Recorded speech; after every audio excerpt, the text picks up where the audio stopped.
Hello everyone, first of all जय हिंद to all of you. मैं अविनाश चौरसिया, आपका एजुकेटर, आप सभी का स्वागत करता हूं हमारे यूट्यूब चैनल एस्पिरेंट्स में। आज ये हमारा इंडियन पॉलिटी का 10th लेक्चर है, fundamental rights. Fundamental rights of Indian constitution, मौलिक अधिकार जो हमारे भारतीय संविधान में दिए गए हैं, उसके बारे में आज हम लोग पढ़ेंगे। तो चलिए लेक्चर स्टार्ट करते हैं। फंडामेंटल राइट्स, फंडामेंटल राइट्स का अर्थ क्या है? हिंदी में फंडामेंटल राइट्स को हम लोग कहते हैं मौलिक अधिकार। हम लोग को जो मौलिक अधिकार दिए गए हैं भारतीय संविधान के द्वारा, उनके बारे में जो है भारतीय संविधान में लिखा हुआ है। किसके रूप में? फंडामेंटल राइट्स के रूप में, मौलिक अधिकार के रूप में। फंडामेंटल राइट्स के बारे में जो है इंडियन कॉन्स्टिट्यूशन के पार्ट 3 में दिया गया है। मैंने आप लोग को पिछले लेक्चर में बताया था कि इंडियन कॉन्स्टिट्यूशन में टोटल जो है 25 पार्ट्स हैं। कितने पार्ट्स हैं? टोटल 25 पार्ट्स हैं। तो फंडामेंटल राइट्स के बारे में जो है, हमारे मौलिक अधिकार के बारे में जो है पार्ट 3 में दिया गया है इंडियन कॉन्स्टिट्यूशन के। और किन आर्टिकल में दिया गया है, किन किन अनुच्छेदों में दिया गया है? आर्टिकल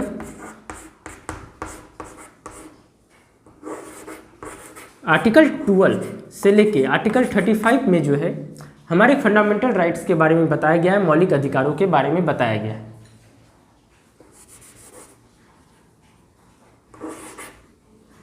और मैंने आपको पिछले लेक्चर में बताया था कि टोटल आर्टिकल जो है इंडियन कॉन्स्टिट्यूशन में अभी 450 प्लस है। जब हमारा भारतीय संविधान बना था उस समय टोटल जो है 395 आर्टिकल थे। कितने आर्टिकल थे? 395। पर अभी जो है आर्टिकल बहुत सारे अमेंडमेंट होने के कारण, बहुत सारे भारतीय संविधान में संशोधन होने के कारण आर्टिकल जो है अभी जो है 450 प्लस आर्टिकल हो गए हैं। तो हमारे भारतीय संविधान में टोटल जो है 450 प्लस अनुच्छेद है।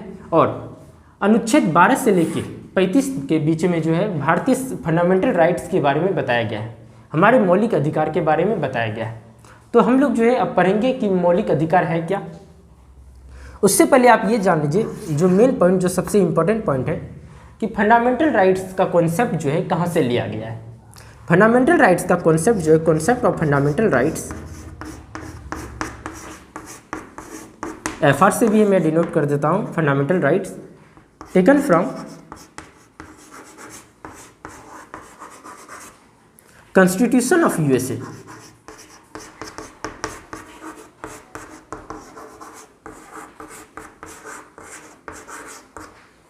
और कॉन्स्टिट्यूशन ऑफ यूएसए में जो है इसे जो है बिल्स ऑफ राइट्स भी कहा जाता है।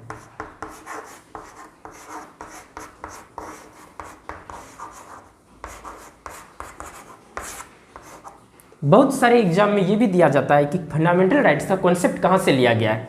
तो ऑप्शन में आपको जो है constitution of USA, USA constitution, United states of America के संविधान के बारे में भी लिखा हो सकता है, नहीं तो बिल्स ऑफ राइट्स भी लिखा हो सकता है। क्योंकि कॉन्स्टिट्यूशन ऑफ यूएसए में जो है फंडामेंटल राइट्स को जो है बिल्स ऑफ राइट्स के नाम से जाना जाता है। तो फंडामेंटल राइट्स, मौलिक अधिकार का कॉन्सेप्ट जो है कहाँ से लिया गया है? कॉन्स्टिट्यूशन ऑफ यूएसए से लिया गया है, जिसे बिल्स ऑफ राइट्स भी कहा जाता है। क्या कहा जाता है? Bills of rights. ठीक है, तो ये आप देख लीजिए। अब देखिए दूसरा पॉइंट मैं आप लोग को बता देता हूँ।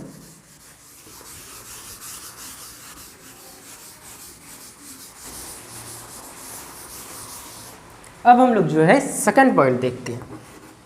सेकंड पॉइंट क्या कहता है? Fundamental rights are fundamental.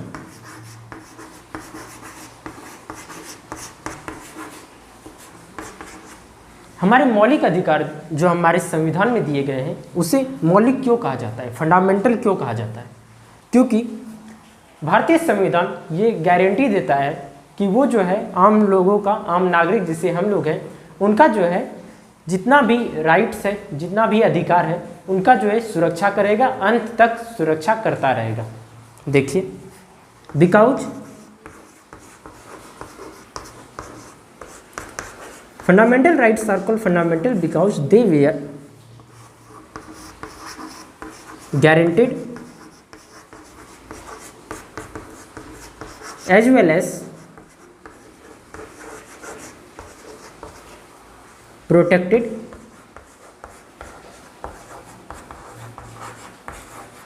by the Constitution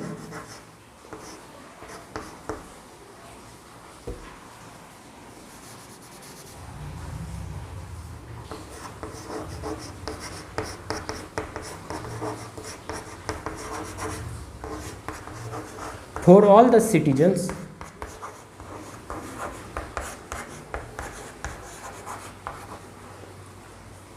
of India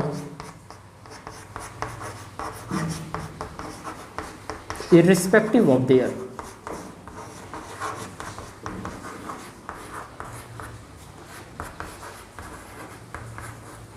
caste, color, gender,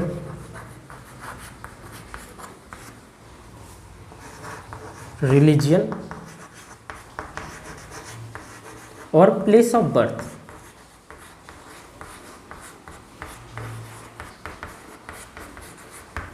अब समझिए, फंडामेंटल राइट्स को फंडामेंटल इसलिए कहा जाता है क्योंकि कॉन्स्टिट्यूशन ऑफ इंडिया, भारतीय संविधान, ये गारंटी देता है कि वो जो है हम आम नागरिकों का, जो कि भारत के नागरिक हैं, उनके अधिकारों का सुरक्षा करेगा, उनके अधिकारों की रक्षा करेगा इर्रिस्पेक्टिव ऑफ देयर, कि आम नागरिक जो है किस कास्ट के हैं, ब्राह्मण हैं, क्षत्रिय हैं, वैश्य हैं, शूद्र हैं, किस कास्ट के हैं, उनसे मतलब नहीं है। वो सारे कास्ट की रक्षा करेगा, वो इंडियन सिटीजन्स की रक्षा करेगा।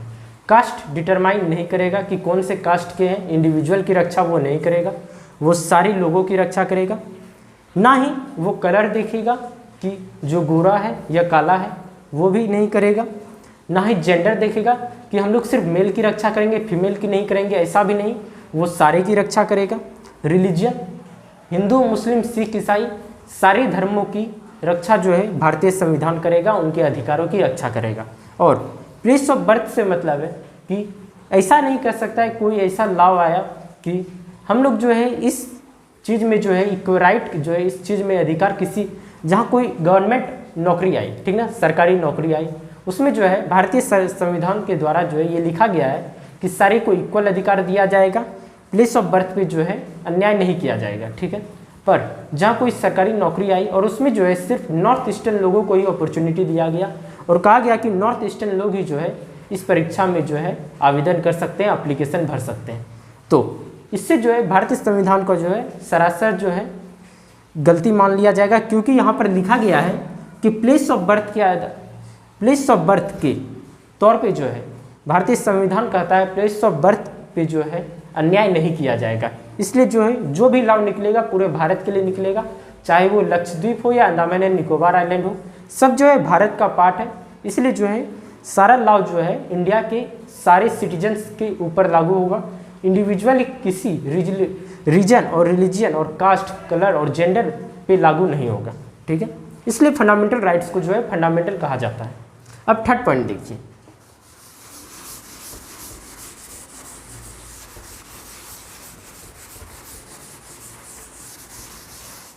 थर्ड पॉइंट क्या है, फंडामेंटल राइट्स को जो है जुडिशिएबल कहा जाता है और जस्टिसिएबल कहा जाता है। मीनिंग समझिए,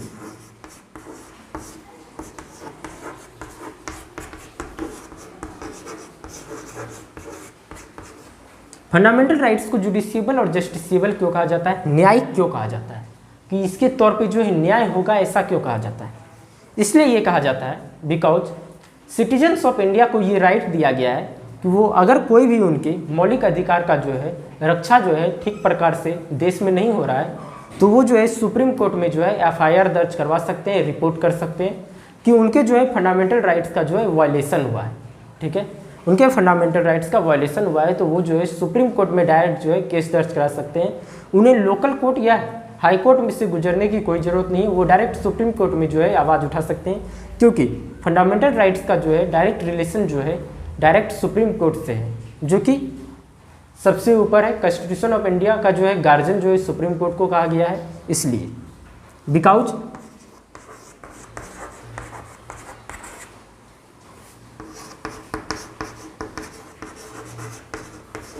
citizens of India has right to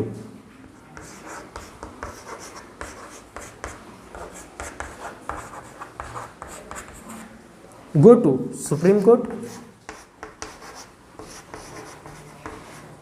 in case of violation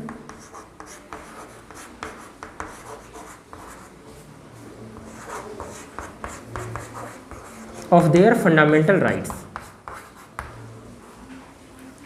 आम लोगों को, भारतीय लोगों को जो है अधिकार है कि अगर उनकी किसी भी फंडामेंटल राइट, किसी भी मौलिक अधिकार का जो है संरक्षण देश में नहीं हो रहा है, तो वो जो है सुप्रीम कोर्ट में डायरेक्ट जाके जो है एफआईआर दर्ज करा सकते हैं, रिपोर्ट कर सकते हैं कि उनके मौलिक अधिकार, किन किन मौलिक अधिकार का जो है संरक्षण सही से नहीं हो रहा है। ठीक है, अब फोर्थ पॉइंट देखिए, इसलिए फंडामेंटल राइट्स को जो है जुडिशियबल और जस्टिसिएबल कहा जाता है, क्योंकि यहाँ न्याय मिलेगा अगर आपके किसी भी मौलिक अधिकार का जो है संरक्षण सही से नहीं हो रहा है। तो अब फोर्थ पॉइंट देखिए, फोर्थ पॉइंट में मैं ये बता रहा हूँ आपको कि आर्टिकल 12 से लेकर आर्टिकल 35 में जो है फंडामेंटल राइट के बारे में बताया गया है, पर इंट्रोडक्शन जो है आर्टिकल 12 और आर्टिकल 13 में जो है फंडामेंटल राइट्स का इंट्रोडक्शन दिया गया है कि हमारे मौलिक अधिकार में क्या क्या आप लोग को जो है किस किस अधिकारों की रक्षा की जाएगी। इसका इंट्रोडक्शन जो है आर्टिकल 12 और 13 में दिया गया है। फिर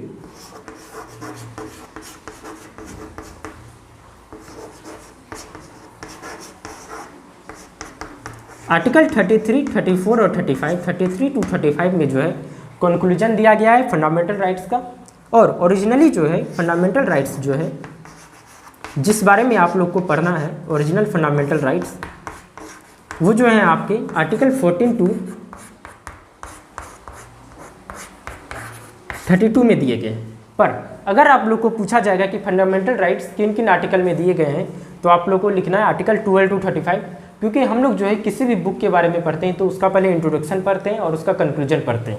इसलिए जो है आर्टिकल 12 और 13 में जो है फंडामेंटल राइट्स का इंट्रोडक्शन दिया गया है, 33 to 35 में जो है इसका कंक्लूजन है, और आर्टिकल 14 to 32 में जो है टोटल जितने भी फंडामेंटल राइट्स हैं उनके बारे में बताया गया है। तो चलिए अब आगे देखते हैं, एक एक करके हम लोग जो है सारे फंडामेंटल राइट्स के बारे में पढ़ेंगे।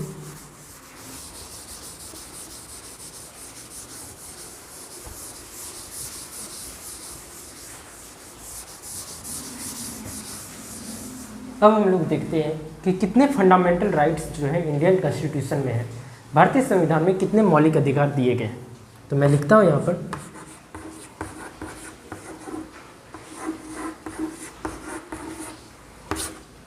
There were 7 fundamental rights in Indian constitution. भारतीय संविधान में जो है टोटल 7 फंडामेंटल राइट्स दिए गए थे। जब भारतीय संविधान बनकर तैयार हुआ था 26 नवंबर 1949 को, जब भारतीय संविधान बनकर तैयार हुआ था, और 26 जनवरी 1950 को जब ये पूरे देश में लागू किया गया था, तभी जो है भारतीय संविधान में टोटल 7 फंडामेंटल राइट्स थे। पर अभी जो है टोटल 6 फंडामेंटल राइट्स ही जो है इंडियन कॉन्स्टिट्यूशन में बताए गए हैं। 8 फंडामेंटल राइट्स को जो है भारतीय संविधान से जो है हटा दिया गया है, उसे फंडामेंटल राइट के तौर पे हम लोग नहीं लेते हैं, उसे हम लोग लीगल राइट के तौर पे लेते हैं। तो अब हम लोग जो है टोटल 7 फंडामेंटल राइट्स कौन कौन है उनके बारे में पढ़ते हैं। तो देखिए, पहला है हमारा right to equality.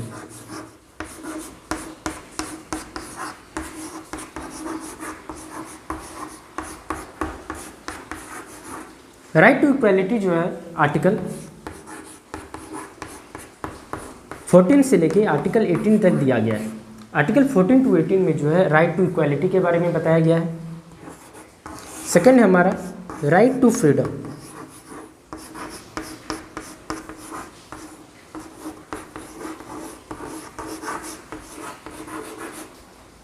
Right to freedom को जो है आर्टिकल 19 to 22 में बताया गया। आर्टिकल 19 से लेकर आर्टिकल 22 तक में जो है राइट टू फ्रीडम के बारे में बताया गया है, जो कि सेकंड फंडामेंटल राइट हमारा है। थर्ड फंडामेंटल राइट जो है हमारा राइट अगेंस्ट एक्सप्लॉयटेशन है।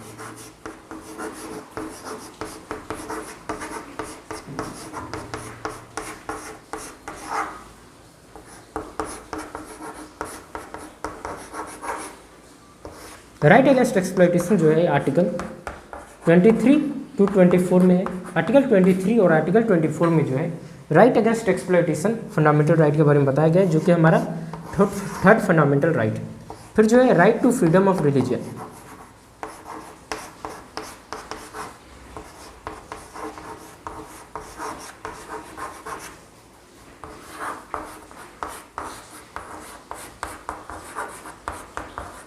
Right to freedom of religion को जो है आर्टिकल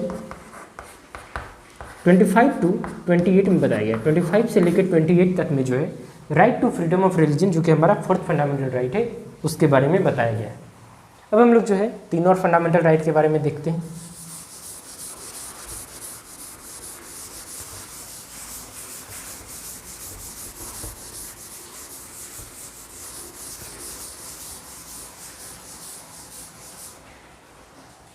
हमारा 5th फंडामेंटल राइट जो है वो है कल्चरल एंड एजुकेशनल राइट्स।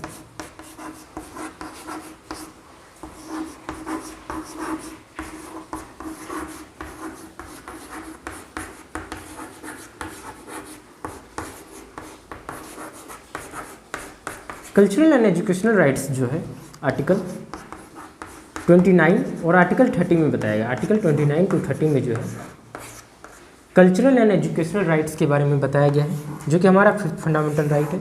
फिर हमारा 6th फंडामेंटल राइट है right to property.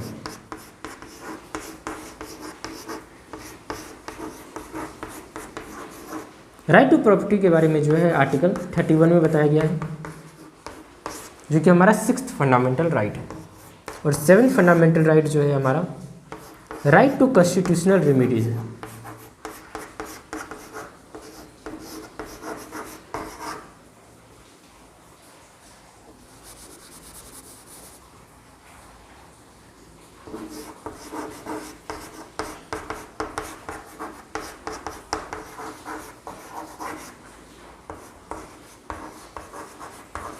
Right to constitutional remedies के बारे में जो है आर्टिकल 32 में बताया गया है। इंडियन कॉन्स्टिट्यूशन के आर्टिकल 32 में जो है राइट टू कॉन्स्टिट्यूशनल रेमेडीज के बारे में बताया गया है।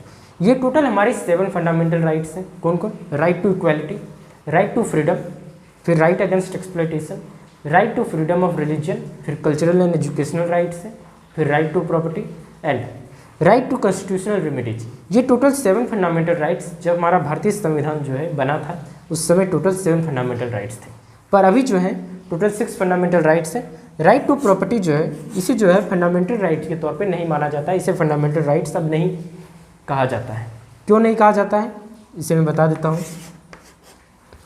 44th अमेंडमेंट जो हुआ था हमारा इंडियन कॉन्स्टिट्यूशन का, जो कि 1978 में हुआ था। 44th अमेंडमेंट जो कि 1978 में इंडियन कॉन्स्टिट्यूशन में हुआ था, उसके अनुसार जो है राइट टू प्रॉपर्टी को जो है लीगल राइट माना गया है, इसे फंडामेंटल राइट नहीं माना गया है। कौन सा राइट माना गया है? Legal right, not a fundamental right. इसलिए जो है अब हम लोग जो है राइट टू प्रॉपर्टी को जो है लीगल राइट मानते हैं, फंडामेंटल राइट नहीं मानते हैं। किसके द्वारा ये कहा गया था? 44th अमेंडमेंट 44वां संशोधन जब भारतीय संविधान में किया गया था 1978 में, उस समय जो है राइट टू प्रॉपर्टी को जो है, जो कि आर्टिकल 31 में आता है, उसे जो है हम लोग जो है फंडामेंटल राइट नहीं कहते हैं, लीगल राइट कहते हैं। तो अगर आपसे पूछा जाए कि कौन सा राइट जो है फंडामेंटल राइट पहले था और अब नहीं है, तो आप बोलिएगा राइट टू प्रॉपर्टी। ठीक है, और ये 6 फंडामेंटल राइट इसे छोड़कर जो है वो जो है अभी भी फंडामेंटल राइट है, हमारे मौलिक अधिकार अभी भी बने हुए हैं। तो मैंने आज आप लोग को जो है इन सब के नाम के बारे में बताया कि कौन कौन से फंडामेंटल राइट है, आप ये याद कर लीजिए। और ये फंडामेंटल राइट जो है किन किन आर्टिकल में दिए गए हैं, इनके बारे में मैंने आपको बता दिया। हम लोग जो है इसकी डिटेल जो है अगले लेक्चर में पढ़ेंगे। ठीक है, तो पहले आप ये नोट कर लीजिए। तो आज के लेक्चर में जो है हम लोगों ने जो है फंडामेंटल राइट्स के बारे में पढ़ा, डिफरेंट फंडामेंटल राइट्स के बारे में पढ़ा, और वो किस आर्टिकल में है इनके बारे में भी पढ़ा। और फंडामेंटल राइट्स जो है इंडियन कॉन्स्टिट्यूशन के किन आर्टिकल में दिया गया है और किन पार्ट में दिया गया है, इस बारे में भी पढ़ा हमने। और फंडामेंटल राइट्स जो है फंडामेंटल क्यों का है और वो जुडिशियबल क्यों है, इस बारे में भी हम लोगों ने जो है आज के लेक्चर में पढ़ा। अगला लेक्चर जो हमारा जो है 11th लेक्चर इंडियन पॉलिटी का होने वाला है, उसमें जो है हम लोग फंडामेंटल राइट्स को जो है डिटेल डिस्कशन करेंगे। ठीक है, तो इस लेक्चर के नोट्स का PDF का लिंक आपको डिस्क्रिप्शन में मिल जाएगा, तो वहाँ जाए उसे ज़रूर से ज़रूर एक्सेस करें। फिर भी अगर आप लोगों को कोई डाउट हो तो आप हमें हमारे इंस्टाग्राम पे फॉलो कर सकते हैं। इंस्टाग्राम का लिंक जो है आपको डिस्क्रिप्शन में मिल जाएगा, तो वहाँ जाए उससे एक्सेस करें और हमें फॉलो करें और अपने डाउट पूछें।